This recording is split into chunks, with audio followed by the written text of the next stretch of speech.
what's been happening. And I've got us here. This is where we picked up this is where we started last week. So let's just quickly review here. We met this guy, and what was his occupation?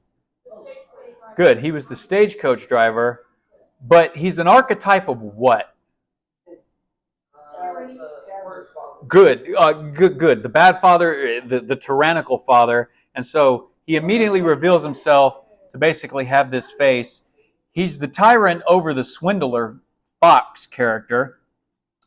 And so he sends them out to collect a bunch of boys so that he can take them where? Where is he going to take them? There's an island, but what is it? What? Good, Pleasure Island. So the fox goes out and he's already swindled Pinocchio once. And what did he swindle Pinocchio into becoming? Good, an actor. Very good, Logan. And he swindles him now by telling him what? Good. He's sick, and he puts this facade on, makes himself look presentable with the glasses, takes the pulse of a puppet, which is just a hilarious image to me, convinces him that he's sick and he doesn't have a heart rate, and swindles him into a bunch of no-nonsense stuff so that he convinces him to be carried off to Pleasure Island. So the idea there is if you're an empty-headed puppet, you don't have the capacity to think, you will be carried off by swindlers. And those swindlers are the low-level thieves. They're not the real bad guys. The real bad guys are the ones the swindlers work for. The stagecoach, the tyrant. Because ultimately, he's not just trying to lure a bunch of boys in and give them a good fun time. He's kidnapping them in a very real sense. But they're a bunch of empty-headed nincompoops. They don't know any better. And so they kind of follow the idea of this only other guy that we actually meet. There's a lot of boys that talk, but only one of them is given a name. Who is this? Good. This is Lampwick. Lampwick is a caricature. He's got the bravado attitude of the boy who thinks he's a man and he's got everything figured out. But the big hands, the weird face, big ears, big feet, he's the caricature character who, like Lucifer, because his name is as we talked about, I play on the name Lucifer, though Lucifer is not a biblical name for Satan. He's the light bringer, which is what Lucifer means, and he thinks he's got it all figured out, and he's going to enlighten everybody else to what it is to be a man. And his message is basically, you got to go to Pleasure Island, you got to get your fun in, you got to have a good time, you got to avoid doing real work. That's the bravado of a boy. That's not the thinking of a man. And he caricaturizes that idea. So they get to Pleasure Island, right? Everything looks good. Everything looks fun. Lampwick walks around with that bravado, and Pinocchio, being an empty-headed puppet, is just following him around all the time. And then we saw that the rest of the boys were kind of outside. They were destroying this model home, right? And what did this mean? What did this symbolize? What are they doing here? Destroying the home. Okay, good, Grant. They're getting rid of the hard work that other people really went in, put the time in to build the house. They're burning a piano, which means they're what? Oh, they're burning Okay, good, Logan. The hard work and the discipline to master the arts, anything like that is kind of the idea. It's the same thing over here with their destruction of nature with the plant in the pot. A lot of people take time to deliberately plant gardens and stuff. It takes a lot of hard work to raise crops. Here, they're just tearing it all down. And it's also part of a symbol of just kind of returning back to your natural instinct. What was this up here? Do you remember? Good, Grant. The Mandela flower. The Mandela flower will come back later on in the story, but it is basically a multifaceted picture. The inside of the flower blooming is the Mandela picture. And so the inner consciousness coming out, and they throw a brick and they break the glass to show that they're rejecting their conscious mind. They're rejecting really humanity, And as they're doing this, the stagecoach driver tells these little weird creatures to lock the doors. Now, the stagecoach driver, as we've talked about, yes, he's a tyrannical father, but in 1940, when this movie's coming out, what group is he representing? Russia. Good. He's representing Russia. There's the red, that's one thing, but he's also the person who, it turns out, has promised all of these things to people, to these boys, but he is ultimately going to enslave them. So let me jump ahead to here, where Jiminy Cricket finds out that the stagecoach driver is loading up a bunch of donkeys to join the circus, join the salt mines, or just being sold into slavery. And then he finds out the donkeys are really what? Humans, specifically the what? The boys. But that's exactly what tyranny wants. Tyranny does something very, very dangerous, but ultimately predictable.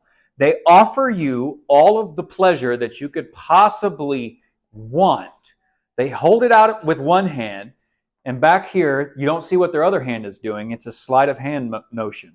Hold out everything that they want. Make these promises to lure them in.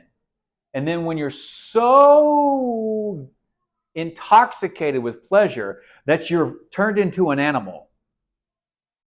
And here he throws the boy back because the boy can still talk along with these other boys, and he tells them, oh, you're not ready yet. To what? To be sold into slavery? Because as long as you still have a voice and can talk and can think for yourself, tyranny can't enslave you. You have the ability to fight back. So the tyrant throws him back until he's given into all the animal instincts and devolved into a pure nothing animal. Then he can sell you into slavery. And that's exactly what governments and tyrannical powers do. They hold out everything and say, look, the government will give you everything that you want. And then they lure you in with all this pleasure. They make you stupid, a braying animal who can't do anything but make a bunch of noise. That's also part of the picture. And then as soon as you can, they clamp down on you and they enslave you. That's the exact picture of what the stagecoach driver does and represents. And it's based on communist countries like Russia, China, Germany, all these World War II and 20th century regimes going on here from the end of the 1800s through the First World War on to the time this is being released in the Second World War. And then you guys pointed out something that I just want to come back to here that I didn't catch at all, that this very much looks like a sickle. And really his hand over here doesn't look like a hand at all. It looks like a what? A boxing glove is what I thought it was. I thought maybe it was just his shadow because I think he is wearing gloves in one of the photos. So he is. But really, nothing in this movie is accidental because they have to hand draw everything. It would be easier to just draw a nice quick line of a hand, but instead it looks like a big hammer. Because a hammer and a sickle, which you guys picked up on the sickle, was on the Russian flag. The Russian communist flag. And so I think, as I've thought about this throughout the week, that you're absolutely right. This hook sickle is meant to be there, and this is meant to be the hammer because he represents Russia and the Russian communist regime and what tyrants do to people. Okay, so Jiminy Cricket realizes that this is what's going on. Now we're in something new. Okay, this is new territory for tonight. We haven't covered this. The conscience figures out what's happening, and so he goes back to find Pinocchio and Lampwick, and this is what Lampwick's doing. He's boozing out, right? This is booze. And what happens is he drinks that whole thing. Remember he's had that scene where he lifted up Jiminy Cricket, and he's like, what the heck is this? Because he's ignored his conscience. And he's, in ignoring his conscience, given in to pure pleasure of Pleasure Island. And so he starts turning into a donkey. He gets the ears, he gets the tail, and he doesn't know it, but Pinocchio, also boozing, that's part of the scene. Pinocchio is giving in just as much. Look, he's got a cigar in one hand and booze in the other. and he's sitting in a seat. This is Psalm 1 right here, sitting in the seat of mockers. Is probably part of this. He's confused because he doesn't know what he's seeing, but he's just as much in the path that Lampwick is, except that Lampwick is admittedly a little bit further on, so he gets the face of a donkey, and he makes the braying noise, but I don't think he realizes what he's done yet. And until Pinocchio also makes the donkey noise, and then he points it out to him. It's like, oh, you just brayed like a donkey. Pinocchio catches himself, and then while Lampwick's laughing, he realizes, because he's mocked Pinocchio, he realizes that he himself has done it. And now he starts to realize what's happening. And in realizing what's happening, he starts throwing himself on Pinocchio, asking to get him out of the situation. But how's Pinocchio going to get him out of the situation when he's in the same situation as Lampwick? Kind of hard to save somebody from circumstances that you're both in. But who can come to the rescue here? Good. Logan. Jiminy Cricket comes along, convinces Pinocchio of what's happening, that they're being sold into slavery, and he convinces Pinocchio, just, run away, flee, get out of there. This is not a good place to be. You were lied to, right? All of these concepts. And so he goes out to the top of this cliff, and he has to what?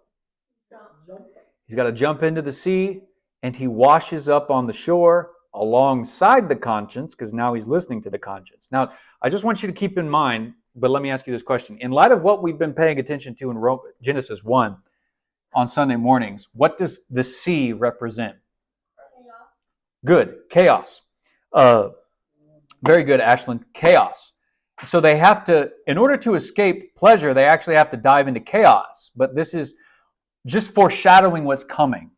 Okay? I'm just keeping that in mind here. So sometimes when you're thrown into a situation of your own making that you got yourself into, and you just have to run away from it, which is admittedly an option if you find yourself being put under the thumb of a tyrant. Sometimes you just have to run away, but sometimes running away isn't a literal running away. It means you have to go throw yourself into chaos, not knowing if you're going to make it out of there alive.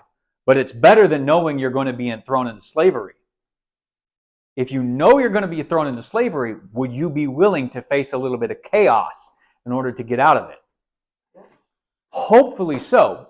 But let's keep going, because this is really only just foreshadowing what's happening. Because after they come out of the ocean waters here, where does Pinocchio go? Home. Good, Casey. He goes home. But what do you notice about the home? It's dark. Good, Harley. I heard light. What about the light? No light. Good, Grant. There's no light. It's completely dark inside, because we saw, you see in the movie, we didn't really cover it in the slides or anything, but you see Geppetto decide that because Pinocchio hasn't come home, because he went out to be an actor, and Stromboli essentially kidnaps him, he never came home from his day at school. So Geppetto goes out to find him, because that's what a good father does, and Geppetto is the good father. So some time has passed, enough time that, look, the cobwebs and stuff are there. You get the feeling that a good amount of time has passed, and Pinocchio is just now getting back to it. Harley, go. When he stopped the clocks, right? Okay, we'll come. You're in a dream sequence. You're in a dream state, right? It doesn't mean no time is passing. It's a metaphorical idea, right? You don't have to think of it too literally.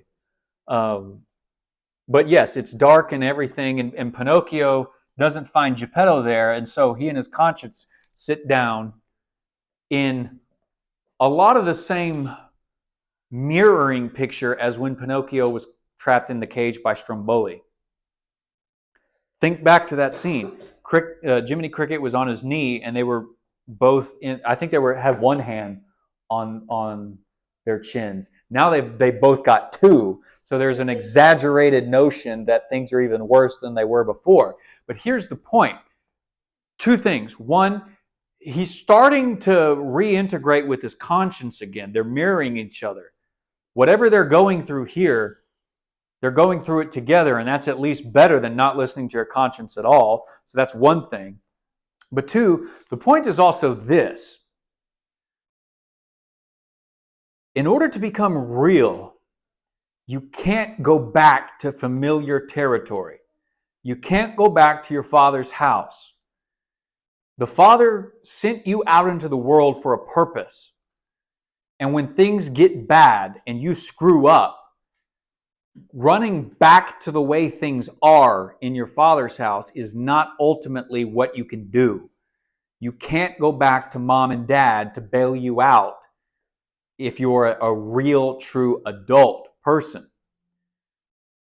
Now, you guys aren't quite that old yet, so you get a little bit of grace here from Mother Nature, you know. You try and go back to your Father's house, you try to go back to familiar territory. From diving into the chaos of the unknown to escape the tyranny, you can't just turn around and go back to where you've always been. It doesn't work. That's part of the metaphor here. And if you're really going to grow beyond what Pinocchio is facing, if you're going to grow beyond pure pleasure, you can't just turn around and go back home. But if you do, you find it to be empty and not the same. So what happened the last time Pinocchio was caught in a cage? The godmother came and rescued him. Good. Mother Nature came and rescued him. And this is essentially what we see again. Remember all the doves that were painted in pictures, and later on, when we're at the coast, we'll see seagulls, but they amount to the same thing. The dove here, where do you see a dove in Scripture? When they what's it called? The boat, and they go into Noah's Ark. Right. Okay. So that's the first one. Noah's Ark. One of the birds that he releases is a dove, and the dove is the bird that returns with an olive branch to show that the wrath of God is past, peace is being established again, and then the dove shows up again. I think I heard something along the correct lines. A dove shows up again where? No, not when Jesus dies. No, not when Jesus resurrected. Not when he's birthed. When he was alive at some point. Okay, James has narrowed it down for us. When he was alive at some point.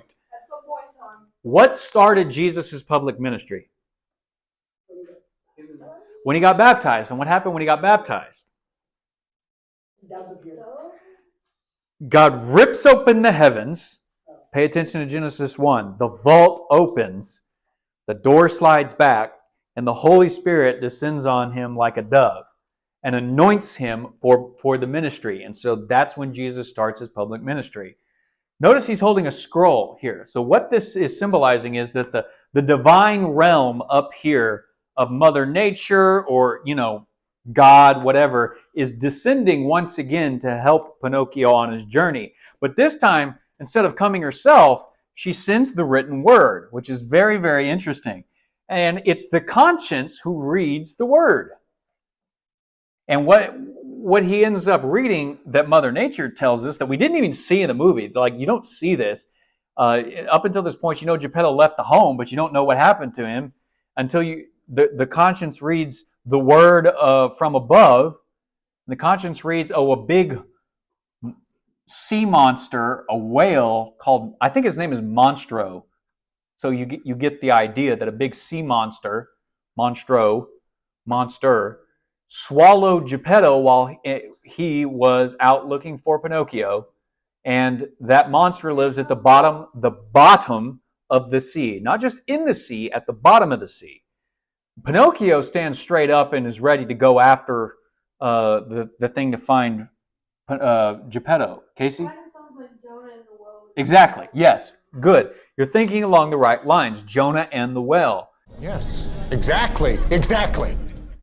This, I told you in the first lesson, these are ripe with biblical metaphors and pagan metaphors. The metaphors in the Bible come from pagan culture, but they're used and reutilized in order to actually make a different argument than what the pagans made.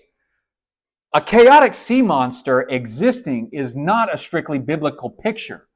chaotic sea monster swallowing a person and taking him down to the realm of the dead is not a strictly biblical picture. Lots of ancient societies used that exact motif. Modern societies still use that exact same motif everywhere too. So you're absolutely right to pick up on this. One day we'll go over the book of Jonah, and you'll see that the exact metaphors of being swallowed and taken down into chaos and everything that he talks about in his prayer in chapter 2 of that 4-chapter book is ancient mythology language to describe his situation. And then he comes up from death and then goes and does his job. But the whole point of Jonah is missed on everyone because you actually have to read chapter 4 to get the point of the rest of the book. More on that some other time. But way to track on this. Okay, so Pinocchio's basically off to save Geppetto right away. And the conscience is now once again lagging behind and says, wait, we can't do that. It's too big of a task. So for the first time, something's happening here. Pinocchio was willing to jump into action to do something for someone else. And his conscience is interestingly enough trying to dissuade him from it for the sake of self-preservation. Let's see the other way around. What did you say, Logan? I said like us. Like us, right. Because when we find out that other people have been swallowed in a whale, the last thing we want to do is jump into the waters and go get them out of the belly of the whale. But as I think you're going to find as we go through this last set of scenes here, you're going to have to go down into the watery realms of chaos and death to save somebody else if you ever have a shot of becoming real. And Pinocchio is once again right on the edge of this cliff. Now notice this cliff. Does this remind you of a different cliff in a different Disney movie that would come out? Good. The Lion King and Pride Rock, because when you're hand drawing things, you reuse what you've got and you reutilize what you've got. When we get to the Lion King, Pride Rock actually stands for something. Now, it's hard to say that this is not Pride Rock because that's another 50 plus years in the future. But he has to jump off the cliff down here into the chaotic waters, and you see the light of the heavens behind him. He's this silhouette. You don't even see him clearly. He's a dark, incomplete figure ready to jump off the chaos into chaos. He does look like a monkey. So you see here, Pinocchio's motivations are trying to change, and as the conscience is trying to talk him out of it, he actually does something very interesting. He helps him. He puts his, I don't remember his finger if it was the umbrella, but he puts it down while Pinocchio's tying this rock to this string. He puts it down to help Pinocchio tie the string to the rock. What's that about? He's helping him, but he doesn't. Okay, so even while he's trying to persuade him out of it, I think you're on the right track, Logan. The conscience is still willing to help, and he says, okay, look. And when this happens, the conversation starts changing. He goes from, okay, I'm not going to talk you out of this. If you're going to do this, here's what you need to know. And that's a part of your growing consciousness. This is a part of growing up. You'll want to be talked out of actually doing the thing that you need to do to become real is going to be hard. It's going to be difficult, and it's going to take a lot of self-sacrifice. Casey, you want to pass your STAR test? No. What are you going to do with the rest of your life if you don't pay attention in school? Why don't you go off and become an actor? Yeah. Or conversely, you actually work hard in school and you do the self-sacrificing thing and you give up some of your fun on video games each and every night. You sit down with the book, you learn to read, and the next time you have a STAR test, you don't even sweat it because you practice reading for a year. Enough to be able to incorporate something else into your life that can make you more real. Yes, give up video games. You don't have to give them up entirely. You don't have to give up games entirely. But the conscience is telling the empty-headed puppet, all right, if you're going to do this, here's what we have to do. We have to get down there, and basically he explains it to him what he's going to do. So Pinocchio throws himself off the cliff, and thanks to the rock on his tail. Now, did you catch that? The rock on his tail? He's now having to use every part of him, and part of him is a bit of an idiot. He's empty-headed. We saw that. And empty-headed led him to devolve into an animal. But now he's using that animalistic instinct, that brashness to just charge ahead, to throw himself into the water. So in a way, what happened to him on Pleasure Island is actually going to serve him. That's interesting. At least I think it's interesting, because as you guys are trying to grow up and as people try and become real, it's the stupid things that actually took you further away from becoming real that you actually have to learn to integrate and use to throw yourself down into chaos and death. Harley, question. What if he also become a donkey? Not even a human. That's true. You're thinking literally. How does he become a donkey when he's not even human? Because he's alive. He's just not real. That's the difference. So he's looking around and he keeps asking the fish, do you know where Monstro is? Now, Jiminy Cricket, I think he's down there. At this point, he's down there inside of a bubble because he's a cricket. He can't breathe. So he's down there in a bubble, and he's also, I think, asking, and what happens every time he or Pinocchio ask for, does anybody know where Monstro is? The fish are up, they're kind of friendly, they're coming around, but they mention Monstro and they run away. Good, Logan. Is there another story that you can think of where creatures fear to speak the name? Harry Potter. J.K. Rowling knew exactly what she was doing when she made a monster or a character, and the basilisk monster in the Chamber of Secrets is the exact same metaphor, where all the other creatures fear to speak that creature's name.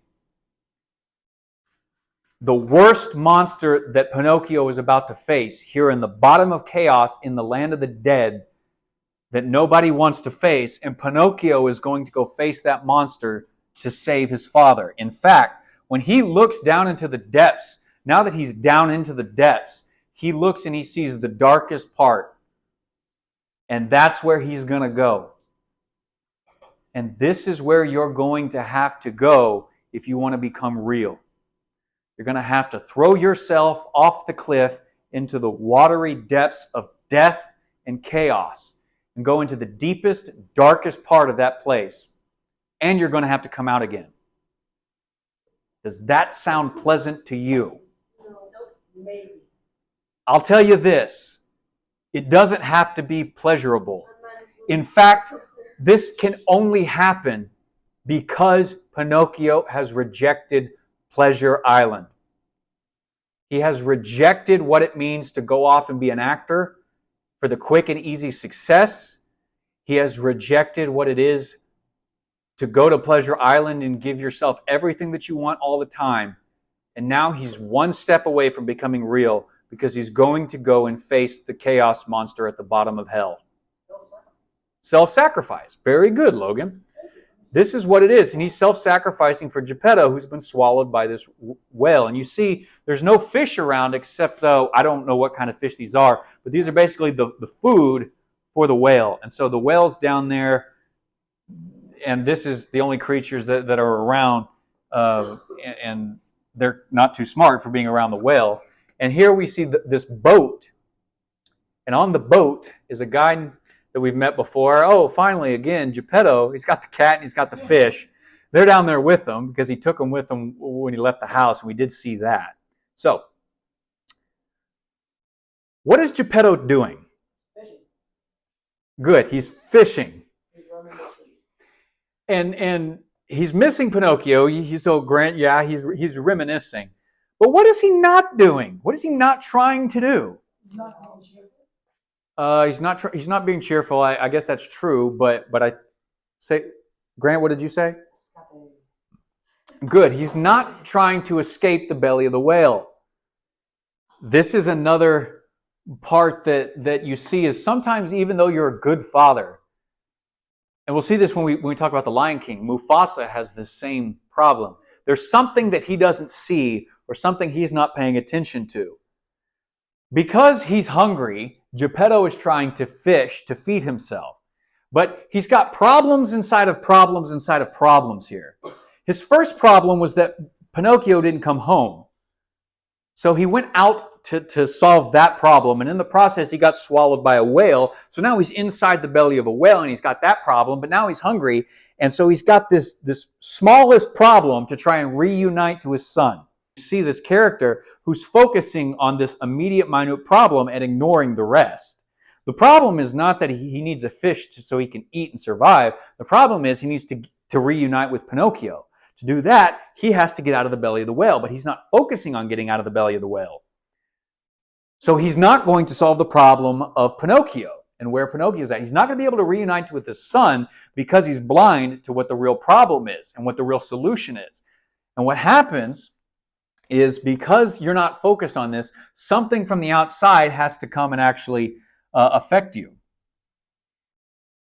And what happens in this story is the whale here wakes up, sees the fish, opens his mouth, swallows and eats them all, and then Pinocchio, even though he's got that rock weighing him down, that anchor, he gets swallowed up with the fish. And Geppetto here, in fishing, what happens? He pulls up Pinocchio. He catches and reels in Pinocchio. And what's happening here is there's so many fish that after he's caught Pinocchio, Geppetto's still fishing. And Pinocchio says, "Father, it's me, I'm here." And Geppetto says, "Not now, Pinocchio, I'm catching all these fish." Why? Because he's blind. He hasn't been out trying to solve the problem of reuniting with Pinocchio. So he's stuck in the fish trying to solve his fish problem, and he's still trying to solve the fish problem when his son shows up to solve his problem being stuck in the whale and the solution that they're not united. The father and the son aren't together. And the father's not good at actually solving the problem he needs to solve to be with the son. This is, again, going back to Harry Potter, this is Harry Potter playing Quidditch, a game, but within the game, Harry Potter does what? He needs to catch the golden snitch because he's the seeker. So he's playing a game inside of the game. And if you can catch that thing that you're looking for, you can solve the game or win the game. It's a meta game, a game within a game, a problem within a problem, a meta problem, an idea within an idea, like the Matrix. Harley. Okay, so it's like his first problem, and then his second problem, and then his third problem. But then, so he starts on the third problem and tries to fix that one, and then he goes to the other problem, and then he's finally at the other problem. Makes sense. Yes, if I followed you correctly, I think so, because they're happily reunited, which was the whole point of what Geppetto was out doing anyways. And in so doing, Pinocchio solved Geppetto's problem for him, but now what? They're both stuck in the belly of a whale at the bottom of the ocean. They're both down in the depths of hell and chaos. And one other problem that Geppetto realizes, Pinocchio's kind of an animal. And what do you notice about Pinocchio's cheeks? Because he's what? Because he's embarrassed. I mean, when you have to actually admit to somebody that, you didn't find me because I was out giving into pure pleasure and stuff, and I'm kind of an animal, you get embarrassed and ashamed. And you don't necessarily want the joyful reunion with the Father because you're embarrassed to actually admit what you've become. But because Geppetto's a good father, like God is a good father, he lovingly welcomes in Pinocchio.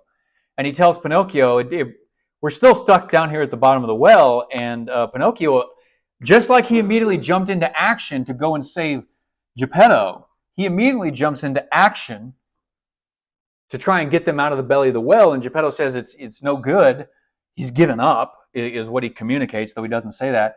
I even built a raft to get us out of here. And they're on this ship, and you can kind of see that here. And Geppetto basically says, we're stuck here because the only time we can get out is when the well opens its mouth. And the only thing that happens when that takes place is that everything comes rushing in and nothing gets out. And Pinocchio jumps into action. And he says, what? We're going to start a fire. We're on this boat. We've got a lot of wood. It's all dry up here. So let's take it and start a fire. And interestingly enough, Geppetto says, oh good, smoked fish, because he's still trying to solve the wrong problem. He's given up and not paying attention to what it takes to get out of the sea beast's stomach.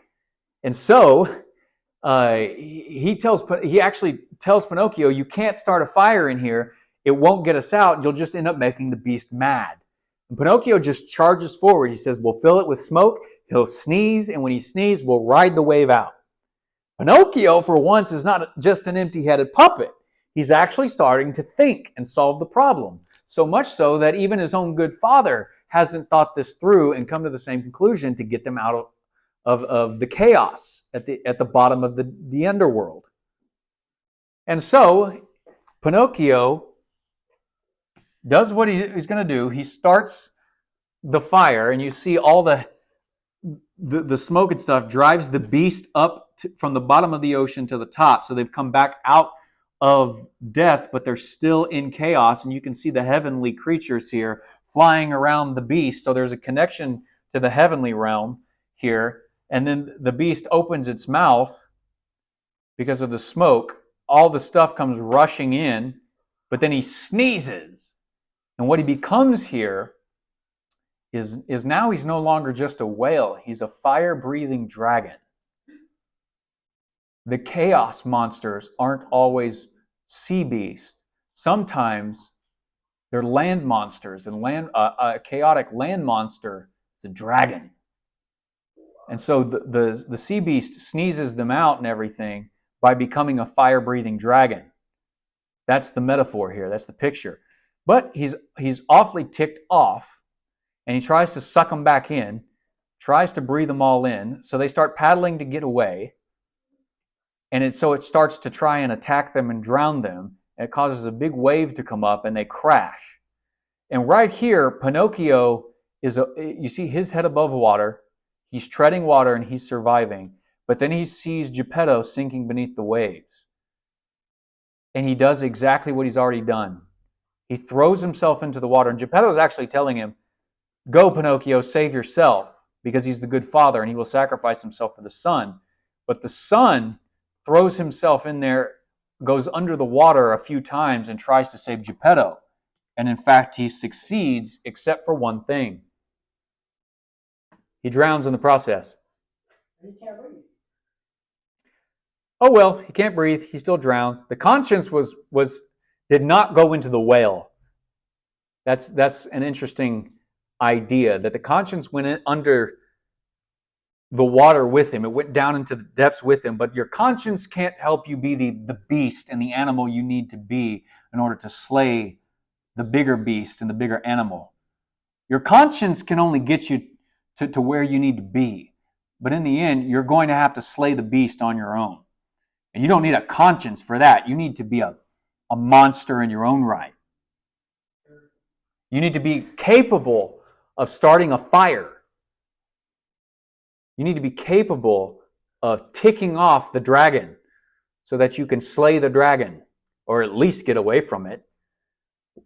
Anyways, that's what happens. And so Pinocchio's dead, and they get back to the home. They kind of cut to the home, and Geppetto's crying over the death of Pinocchio, when all of a sudden Pinocchio becomes real.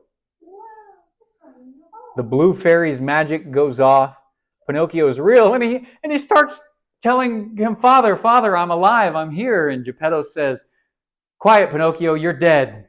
And it's the same thing as when he's in the belly of the whale. It's like, oh good, smoked fish. Quiet, Pinocchio, I'm fishing. He still doesn't see. He's gone blind a little bit here. And so Pinocchio has to coax his father back into seeing the reality of things again. First by starting a fire and getting them out when Geppetto can't get himself out. And then ultimately to make him realize, I'm real, Father. Look, I'm a real boy. And as soon as he becomes a real boy and Geppetto realizes it, ding!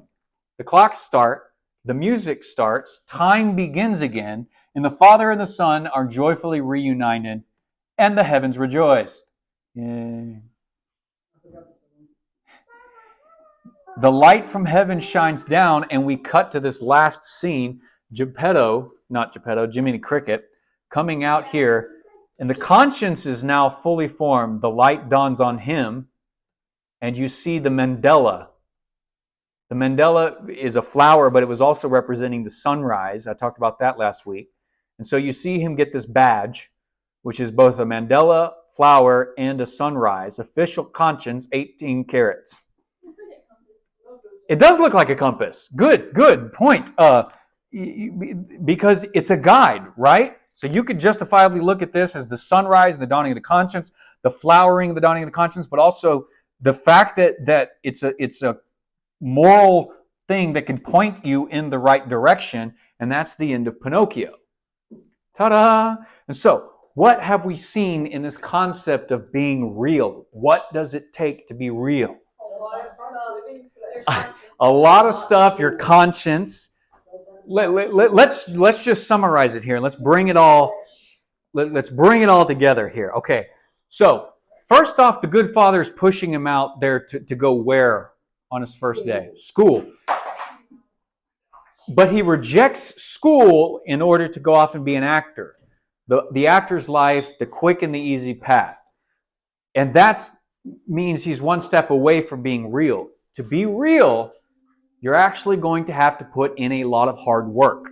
That's something the fox tells Pinocchio. Going to school will take forever. It will take years.